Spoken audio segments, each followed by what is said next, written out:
नमस्कार। आज हम बात करेंगे पाकिस्तान के सेना प्रमुख के हालिया बयान की, जिसने फिर से विवादों को जन्म दिया है। सवाल यह उठता है कि आखिर पाकिस्तानी आर्मी चीफ हिंदुओं के खिलाफ बयान क्यों दे रहे हैं? क्या ये बयान केवल प्रोपेगेंडा का हिस्सा है या इसके पीछे पाकिस्तान के बिखरने का डर छिपा है? आइए इस मुद्दे पर गहराई से चर्चा करते हैं। बुधवार को ओवरसीज पाकिस्तानियों के सम्मेलन को संबोधित करते हुए पाकिस्तानी सेना के प्रमुख असीम मुनीर के मुंह से जो बातें निकल रही थी वो वैसी ही थी जैसे कोई डरा हुआ सेनापति संभावित हार को देखते हुए अपनी टुकड़ी को बस यही समझा जा रहा हो कि बस लड़ाई लड़नी है, मर गए तो भी कोई गम नहीं, आखिर हम शहीद कहलाएंगे। मुनीर की एक एक बात ऐसी थी जो बता रही थी पाकिस्तान आज भी एक मुल्क नहीं बन सका है। नेताओं के सामने आज भी अपने देश के अस्तित्व का संकट है, जो केवल और केवल हिंदुओं के खिलाफ जहर उगलकर ही संभव है। सोचने वाली बात है कि मुसलमानों के नाम पर एक अलग देश पाकिस्तान बनने के बाद भी वहां हिंदुओं से डर लगता है।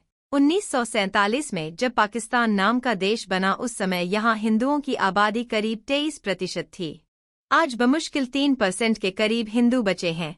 जाहिर है कि हिंदुओं को इतना प्रताड़ित किया गया कि या तो वो देश छोड़कर चले गए या उन्होंने इस्लाम स्वीकार कर लिया। इसके बावजूद हिंदू ही इस देश के लिए सेफ्टी वॉल्व हैं, जिनके नाम पर यह देश बचा रह सकता है। यह बात मैं नहीं कह रहा, ये खुद जनरल मुनीर की बातों से ऐसा लग रहा है। ओवरसीज पाकिस्तानियों के सम्मेलन में जनरल आसिम मुनीर ने हिंदुओं के खिलाफ जो आग उगली वो उसी बात की प्रतीक है। मुनीर को या पाकिस्तानियों को हिंदुओं से खतरा नहीं है और न ही देश में वो मुसलमानों के प्रतिस्पर्धी हैं। पाकिस्तान में आज जो भी हिंदू बचे हुए हैं वो दबे कुचले तबके की हैं। जिन लोगों ने पाकिस्तानी लोकप्रिय सीरीज जिंदगी गुलजार है सीरियल देखी होगी उन्हें पता होगा कि वहां हिंदू किस दशा में है। सीरीज में नायिका जिलाधिकारी बन जाती है। विदेश से एक प्रतिनिधिमंडल आया हुआ है।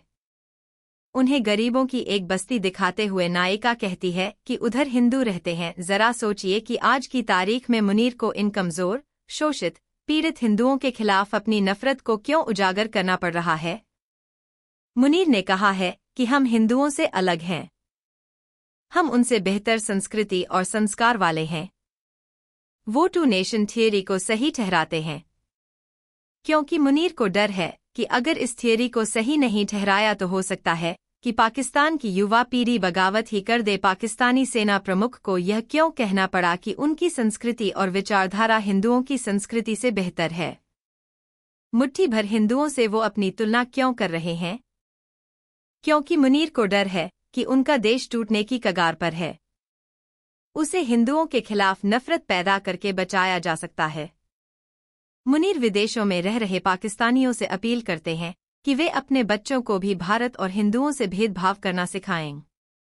मुनीर ने कहा कि हम एक देश नहीं हैं, हमारे पूर्वजों ने इस देश को बनाने में काफी संघर्ष किया। हम जानते हैं कि इसकी कैसे रक्षा की जानी है।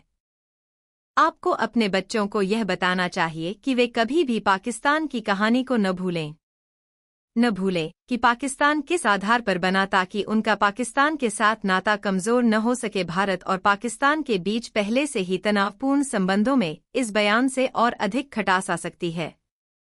हालांकि भारत की ओर से इस बयान का कोई आधिकारिक जवाब नहीं आया है, तो क्या पाकिस्तान की सेना केवल प्रोपेगेंडा के जरिए अपने देश की समस्याओं को छुपाने की कोशिश कर रही है, या यह बयान पाकिस्तान की आंतरिक कमजोरी और बिखराव को उजागर करता है?